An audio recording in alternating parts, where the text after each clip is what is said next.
Mga kabunyog, mga kababayan, magandang araw po sa inyong lahat. Welcome po sa isa na namang episode ng ating talakayan dito po sa Attorney Ricky Tumutorgo, nagtataguyod ng katotohanan, nakikipaglaban para sa bayan.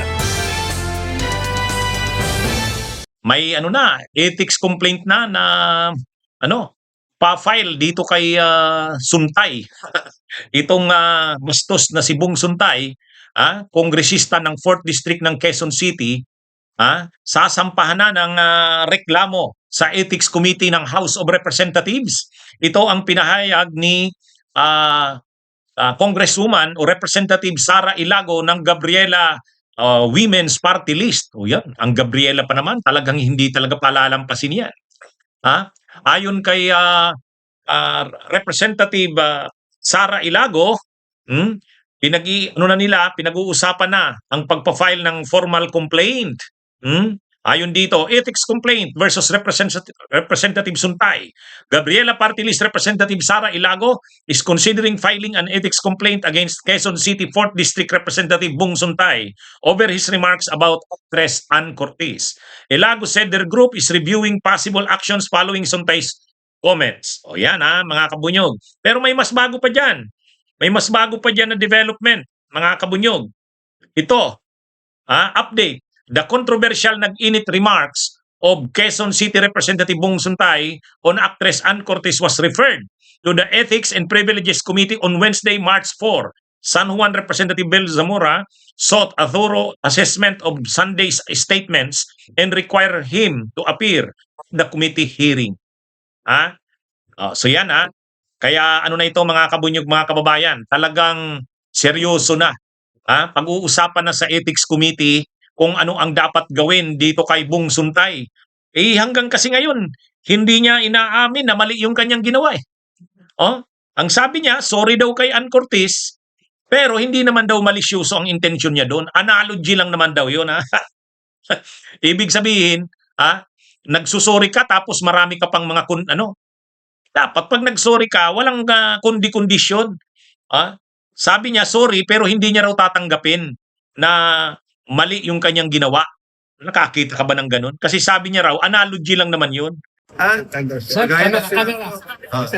sinabi ko kaya that analogy was not meant maliciously. It was an analogy based dun sa konteksto ng pagdinig dito. It may have been in bad taste for some. I apologize kung meron tayong mga sensitivities na tinamaan, but that was not the intention. Analogy? Kaya tama lang yan. Tama lang yan. Yung mga kapwa niya kongresista, hindi pinapalampas ang ginawa ni Bong Suntay. Ang mga civil society, hindi rin pinapalampas. Pati mga kapwa artista ni Ann Cortez, nag-react na. Ang kapatid niyang si Jasmine Cortez Smith, nag-react na. Pati sila Karen Davila, may mga strong na reactions na. Si Angel Locsin, kahit hindi na aktibo sa ngayon, matindi ang reaksyon. Kaya tama lang yan. Kahit si Mayura Joy Belmonte ng Quezon City, sabi niya dapat mag-apologize itong si Suntay. Dahil dating councilor ito ng Quezon City, mayroon silang mga batas na pinasa sa Quezon City sa ilalim ng bawal bastos. Kasi yung Safe Spaces Act natin, meron tayong ganyan. Safe Spaces Act. Ito pa mismo, mambabatas ka, tinatawag kang honorable tapos ganyan ka. Kaya tama lang yan. Ito na. Sabi ni Representative Sara Ilago ng Gabriela Women's Party List, ipupurso nila yung ethics complaint. Pero mayroon na ngang move na ginawa ngayon yung Kamara. Nirefer na sa Ethics Committee kung anong appropriate na dapat na gawin tungkol doon. Ito kasing sa mga hindi nakakasubaybay dito, itong si Suntay, pinagtatanggol si Sara Duterte. Doon sa pagdinig ng Justice Committee, itong si Bong Suntay, kasi di ba pinag-usapan yung mga pagbabanta ni Sara sa buhay ng presidente saka sa First Lady, kay dating Speaker Martin Romualdez. Sabi niya, siya daw kung gusto niya raw i-chop yung liig ni Marcos. Tapos may na daw siya, kinausap na siyang assassin na mag-assassinate kay PBBM saka kay Lisa Araneta at kay dating Speaker kung may mangyari daw sa kanya. O ngayon, ang paliwanag ni ano doon, ni Bong Suntay, kasi pinagtatanggol niya si Sara, hindi naman daw ano lang yun. Hindi daw yun ano, hindi daw dapat yun lagyan ng malisya. Kasi ang ibig daw sabihin nun, yun ang desire ni Sara. Yun ang gusto niyang mangyari, na kung siya lang, gusto niya tsapin ang liig ni PBBM. Pero hindi naman daw totoo yun. Desire mo, pero hindi naman mangyayari yun. Imagination mo lang yun, kumbaga. Nagbigay siya ngayon ng example. And lastly, alam mo minsan, nasa Shangri-La ako, nakita ko si Ann Curtis. Ang ganda-ganda pala niya. You know, may desire sa loob ko na nag-init talaga. Na-imagine ko na lang kung anong pwedeng mangyari. Pero siyempre, hanggang imagination na lang yon. Pero, di naman siguro ako pwedeng kasuhan dahil kung ano-ano yung na-imagine ko eh. Thank you very much, Madam Chair. If the Honorable Zamora.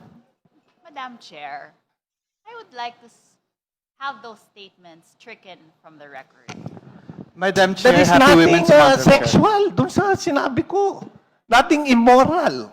It's just, I said, may na-imagine ako. I think there is nothing wrong. Ay ngayon, hindi siyempre pinalampas yung ganong remarks niya, yung ganong sinabi niya.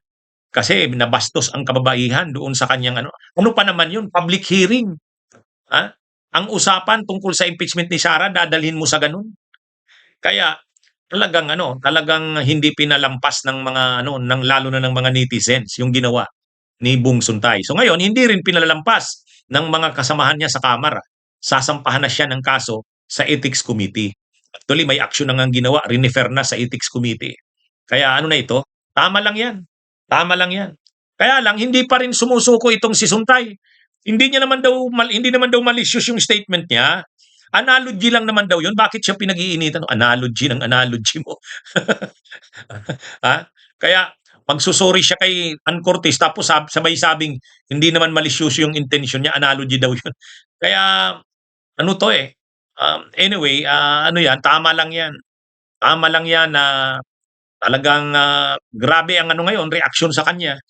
Oh. Pero ayaw pa rin tanggapin na mali yung ginawa niya. Wala naman daw mali siya na sinabi niya.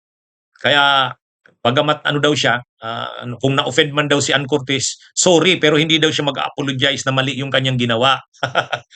O sige, panindigan mo yan, tama lang yan. Doon ka sa Ethics Committee magpaliwanag. At ito, nangyari pa naman kasi yan ngayon pang Women's Month. March 8, International Women's Day, tapos ganun ang gagawin mo.